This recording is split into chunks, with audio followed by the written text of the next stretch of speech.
आपको आपके बच्चे पर ध्यान देना होगा। आप इसके पापा है ना? वेट, आप यहाँ पर फोन किससे पूछ के चला रहे हैं? केविन, तुम यहाँ पर फोन चलाने आए हो? ओह नहीं स्वीट हार्ट, मैं तो बस इंस्टाग्राम पर प्रोफाइल चेंज कर रहा था। ओह, मतलब तुम हमारी इंस्टाग्राम पर मैचिंग प्रोफाइल पिक्चर्स हटा रहे हो? वो नहीं स्वीट हार्ट, एक्चुअली वो ऑफिस में मेरी एक दोस्त है सितारा, तो उसके साथ थोड़ा मैचिंग।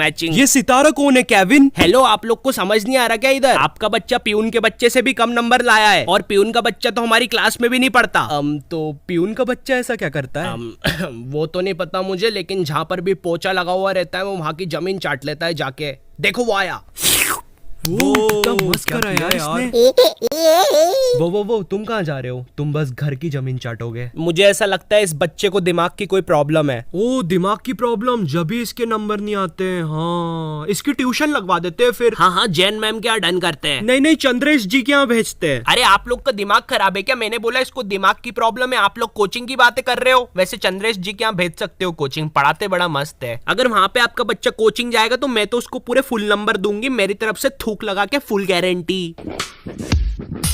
तो मैंने 4th क्लास से कोचिंग जाना स्टार्ट किया था। हाँ, मेरी मम्मी की वजह से। लेकिन इस चीज के पीछे 2 अलग रीजन भी है। पहला रीजन ये कि मैं पढ़ाई में पूरा ढप्पल हूँ, और दूसरा रीजन ये है कि जनक और विवेक भी कोचिंग जा रहे थे, तो मुझे लगा मजा आता होगा, वहाँ पर ऐसे चिल विल होता होगा, तो मैं भी अगले दिन उन दोनों के साथ कोचिंग चला गया। अब कोचिंग के रास्ते में हम लोग कुछ चॉकलेट्स लेने रुक गए थे। मैं हमेशा च्युइंगम ही लेता था, लेकिन उन दोनों ने एक अजीब सी आम की गोली नाम की एक चॉकलेट ली थी। भाई, वो चॉकलेट के रैपर पे कुछ भी नहीं लिखा है, कंपनी का नाम तक नहीं है, और तो और आम की स्पेलिंग भी गलत है। ओए, ये कौन सी चॉकलेट है? ये चॉकलेट नहीं है, ये तो है आम की गोली।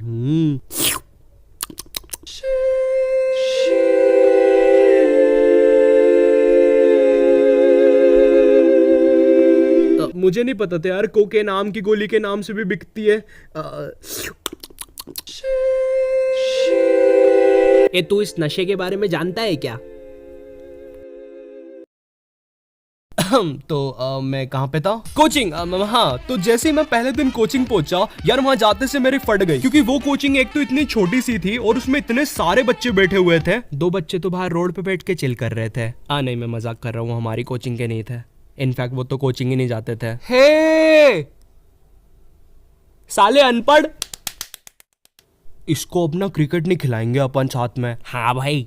तो मेरी कोचिंग 4 से 5 बजे तक लगती थी, बट कोई बच्चा अगर 5 बजे तक अपना काम नहीं कंप्लीट करता था तो उसका टाइम एक्सटेंड हो जाता था। मतलब कि अगर तुम्हें कोई आंसर्स याद नहीं हो रहे तो तुम्हें वहाँ पे रात भर बैठना पड़ेगा। अब मुझे पता है तुम्हारे हरामी दिमाग में एक ही चीज आ रही है कि भाई मैं होता तो वहाँ से भाग जाता। तो नहीं मेरे भाई, कोचिंग के गेट के पास एक बहुत मोटा सा डॉग बैठा रहता था, और 4th क्लास में मेरे पैर कोई हुसैन बोल्ट बराबर तो थे नहीं कि वहाँ से भाग जाता। भाई, एक तो इतना मोटा सा था, मैं भागता तो वो भी मेरे पीछे भागता, डबल ट्रबल हो जाता। पर खैर, पहला दिन काफी नॉर्मल था मेरे लिए कोचिंग का। मैं 5 बजे घर आ गया था। लेकिन 2 दिन के बाद जनक और विवेक ने कोचिंग छोड़ दी, मगर मेरी मम्मी ने मुझे कोचिंग नहीं छोड़ने दी, और फिर कोचिंग ने भी मुझे कभी 7 बजे के पहले घर नहीं छोड़ा। हे, ये तो बिल्कुल सही बात बोली आपने।